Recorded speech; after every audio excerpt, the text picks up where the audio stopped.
તો નમસ્કાર વિદ્યાર્થી મિત્રો, સ્વાગત છે તમારું એક નવા વિડીયોમાં। આજે આપણે આ વિડીયોની અંદર ઇંગ્લિશ ગ્રામરનો ટોપિક છે સિમ્પલ ફ્યુચર ટેન્સ એટલે કે સાદો ભવિષ્યકાળ, તેના વિશે શીખીશું। તો ચાલો વિડીયોની શરૂઆત કરીએ। સૌથી પહેલાં જોઈએ કે સિમ્પલ ફ્યુચર ટેન્સ એટલે કે સાદો ભવિષ્યકાળનો ઉપયોગ ક્યાં થાય છે।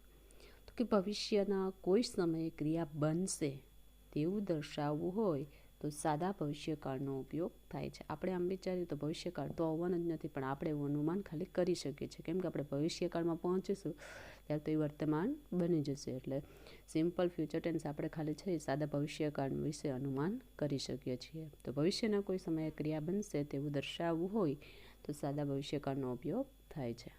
તો સાદા ભવિષ્યકાળના કાળમાં છે સહાયકારક ક્રિયાપદ તરીકે શેલ અને વિલ પ્લસ મૂળ ક્રિયાપદ હોય છે। શેલ વિલનો ઉપયોગ થાય છે અને એની જોડે આવે છે મૂળ ક્રિયાપદ વપરાય છે, એટલે કે V1 વપરાય છે।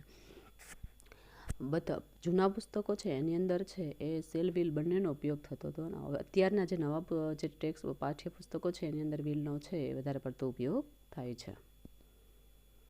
તો સંક્ષિપ્ત રૂપો યાદ રાખવા જેવા છે, તો કે વિલ નોટ છે, જો આપણે એનું ટૂંકું રૂપ જોતું હોય, કેમ કે ક્વેશ્ચન ટેગની અંદર પૂછાય છે, તો વિલ નોટ છે તો એનું થશે વોન્ટ, અને સેલ નોટનું થાય સેન્ટ।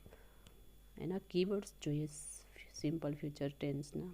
ટુમોરો છે એટલે આવતીકાલે, નેક્સ્ટ મંથ આવતા મહિને, નેક્સ્ટ વીક આવી શકે, પછી નેક્સ્ટ સન્ડે, નેક્સ્ટ મંડે, ગમે એ આપણે લઈ શકીએ છીએ। નેક્સ્ટ પછી the day after, tomorrow, this evening, તો આ બધા છે એના કીવર્ડ છે, એના આધારે આપણે ઓળખી શકીએ કે કયો કાળ છે। ઇફ કે અનલેસ વાળી શરતી વાક્ય રચનામાં પણ સાદા ભવિષ્યકાળનો ઉપયોગ થાય છે। જે શરત વાચક વાક્ય છે વાક્ય રચના ઇફ અથવા અનલેસ વાળી, ઇફ છે યકાર માટે વપરાય છે શરત માટે, અને અનલેસ છે નકાર વાક્ય માટે વપરાય છે, તો એના માટે પણ સાદા ભવિષ્યકાળનો ઉપયોગ થાય છે। ઇફ અનલેસ આવે પ્લસ એક વાક્ય છે એ સાદા વર્તમાનકાળનું હોય છે, અને પ્લસ બીજું વાક્ય છે એ સાદા ભવિષ્યકાળનું હોય છે। એક્ઝામ્પલ તરીકે આપણે જોઈએ, if you work hard you will get good marks, જો તમે સારી મહેનત કરશો તો you will get good marks, તો તમે સારા માર્ક્સ મેળવી શકશો। તો ઇફ છે એ શરત વાચક શબ્દ છે, યુ વર્ક હાર્ડ એ વાક્ય છે સાદા વર્તમાનકાળનું છે, અને you will get good marks તો એ વાક્ય છે સાદા ભવિષ્યકાળનું છે। તો ઇફ અને અનલેસ વાળી વાક્ય રચનામાં એક સાદા વર્તમાનકાળનું વાક્ય હોય છે અને સામે છે એક સાદા ભવિષ્યકાળનું હોય છે, એટલે શરતીવાચક વાક્યમાં પણ સાદા ભવિષ્યકાળનો ઉપયોગ થાય છે। હવે આપણે સાદા ભવિષ્યકાળની છે વાક્ય રચનાઓ જોઈએ, તો એમાં દર વખતે જેમ અકાર વાક્ય હોય બધા ટેન્સમાં આવે એમ નકાર વાક્ય હોય ને પ્રશ્નાર્થ વાક્ય હોય છે। તો પહેલાં અકાર વાક્ય જોઈએ, તો અકાર વાક્યમાં પહેલાં કર્તાથી શરૂઆત થાય, કર્તા પ્લસ શેલ વિલ પ્લસ મૂળ ક્રિયાપદ પ્લસ કર્મ અને પ્લસ અન્ય શબ્દ આવે છે। એની જ જેમ આપણે પછી નકાર વાક્યની વાક્ય રચના જોઈએ, તો કર્તા આવે પ્લસ વિલ અથવા શેલ પ્લસ નોટ પ્લસ મૂળ ક્રિયાપદ, કર્મ અને અન્ય શબ્દ। તો અકાર અને નકાર વાક્યની વાક્ય રચનાઓ છે।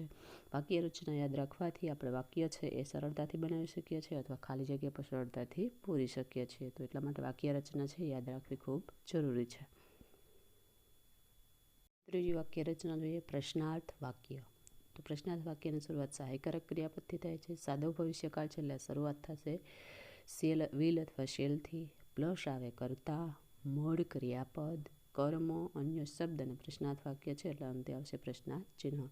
તો આપણે આગળના છે ઓલામાં પ્રકાર અને નકારને જોઈએ, પ્રશ્નાર્થ વાક્ય। હવે ત્રણે આપણે એના એક્ઝામ્પલ જોઈએ, તો એક્ઝામ્પલ તરીકે પેલું વાક્ય છે, I will attend the birthday party next week, next વીકના હું છે બર્થડે પાર્ટી અટેન્ડ કરીશ। તો આઈ છે એ કર્તા બન્યું, વિલ સહાયકારક ક્રિયાપદ, અટેન્ડ મૂળ ક્રિયાપદ, ધ બર્થડે પાર્ટી છે એ કર્મ, અને નેક્સ્ટ વીક છે અન્ય શબ્દ, અને આ વાક્ય છે એક્ટિવ વોઇસનું વાક્ય છે। એના પછી જોઈએ બીજું વાક્ય, the magic show will be watched by us tonight, by છે તો એ હંમેશા આપણે એના ઉપરથી ઓળખી શકીએ કે આ વાક્ય છે પેસિવ વોઇસનું છે। The magic show will be watched by us tonight, સાદા ભવિષ્યકાળની અંદર એક્ટિવમાંથી આપણે પેસિવ વોઇસની અંદર જે વાક્ય હોય છે, વાક્ય રચનામાં ફેરવીએ ત્યારે શેલ વિલ પછી બી છે એ મુકાય છે. તો ધ મેજિક શો છે એ કર્મ છે, વિલ સહાયકારક ક્રિયાપદ, એના પછી બી છે એ ઉમેરાય છે. વોચડ એક્ટિવમાંથી પેસિવમાં ફેરવીએ ત્યારે હંમેશા ભૂતકૃદનનું રૂપ મુકાય છે. વોચડ ભૂતકૃદનનું રૂપ છે, ભૂતકૃદનના રૂપમાં પછી મુકાય છે. બાય એના પછી છે વી હોય તો એનું અસ થાય છે. અહીંયા વીનું અસ કર્મ વિભક્તિ મુકાણી અને અન્ય શબ્દ છે ટુ નાઇટ. તો આ વાક્ય છે પેસિવ વોઇસનું છે, સાદા ભવિષ્યકાળનું. યકાર વાક્ય જોયું. હવે આગળના વાક્ય હજી જોઈએ. She will not attend the party. તેણે છે એ પાર્ટી અટેન્ડ કરશે નહીં. નોટ છે એટલે એ વાક્ય છે નકાર વાક્ય. ચોથું વાક્ય છે સિયા વિલ નોટ ટેક ટી. સિયા છે એ ટી લેશે નહીં. તો નોટ એટલે એ નકાર વાક્ય છે. તો ત્રીજું ને ચોથું વાક્ય એ નકાર છે. પાંચમું વાક્ય જોઈએ. વિલ ધે વિઝિટ ધ જૂ. શું તેઓ છે એ જૂની મુલાકાત લેશે? તો એ પ્રશ્નાર્થ વાક્ય થયું, અંતે ક્વેશ્ચન માર્ક છે. છઠ્ઠું વાક્ય છે વિલ હી પ્લે ક્રિકેટ. શું તે ક્રિકેટ રમશે? તો એ પણ પ્રશ્નાર્થ વાક્ય છું. તો પ્રશ્નાર્થ વાક્યની શરૂઆત ક્રિયાપદ સહાયકારક ક્રિયાપદથી થાય છે. તો અહીંયા વિલ છે એ સહાયકારક ક્રિયાપદ, એના પછી કરતા આવે એટલે તે કરતા, વિઝિટ મૂળ ક્રિયાપદ અને ધ જુ છે એ કર્મ અને અન્ય શબ્દ નથી. એની જેમ છઠ્ઠા વાક્યની અંદર પણ વિલ સહાયકારક ક્રિયાપદ છે, હી કરતા, પ્લે મૂળ ક્રિયાપદ અને ક્રિકેટ કર્મ અને અંતે ક્વેશ્ચન માર્ક. તો આ પ્રશ્નાર્થ વાક્ય હતો. સાતમું વાક્ય જોઈએ. Cricket will be played by them next Sunday. By them આવ્યું તો આપણે ખબર ઓટોમેટિક પડી જાય કે આ વાક્ય છે પેસિવ વોઇસનું છે અને વિલ બી છે તો એ છે સાદા ભવિષ્યકાળનું અને પેસિવ વોઇસનું વાક્ય. Cricket will be played by them, તેઓના દ્વારા નેક્સ્ટ સન્ડેના ક્રિકેટ રમાશે. આઠમું છે the school annual day will be celebrated by us tomorrow. આવતીકાલના સ્કૂલ એન્યુઅલ છે એ અમારા દ્વારા સેલિબ્રેટ કરવામાં આવશે. તો આ આઠમું વાક્ય છે એ પણ પેસિવ વોઇસનું છે, કેમ કે ધ સ્કૂલ એન્યુઅલ ડે એ કર્મ છે, વિલ છે એ સહાયકારક ક્રિયાપદ, ભવિષ્યકાળનું વાક્ય છે એટલે બી એડ થઈ, સેલિબ્રેટેડ ભૂતકૃદનનું રૂપ, બાય અસ ટુમોરો એ કર્મ. પછી કેટલીક ઇમ્પોર્ટન્ટ ખાલી જગ્યાએ થઈ જોઈએ. તો fill in the blanks using proper verb form. અંશમાં પહેલા શબ્દનો ઉપયોગ કરીએ. પહેલું છે ચિલ્ડ્રન ખાલી જગ્યા in the competition next week. ખાલી જગ્યા પૂરેલી છે આપણે. અને કૌંસમાં to participate. Competition next week એટલે આવતા વીકની. તો સાદા ભવિષ્યકાળનું વાક્ય છે. તો પહેલા સહાયકારક ક્રિયાપદ આવે વિલ અને પછી મૂળ ક્રિયાપદ એટલે પાર્ટિસિપેટ.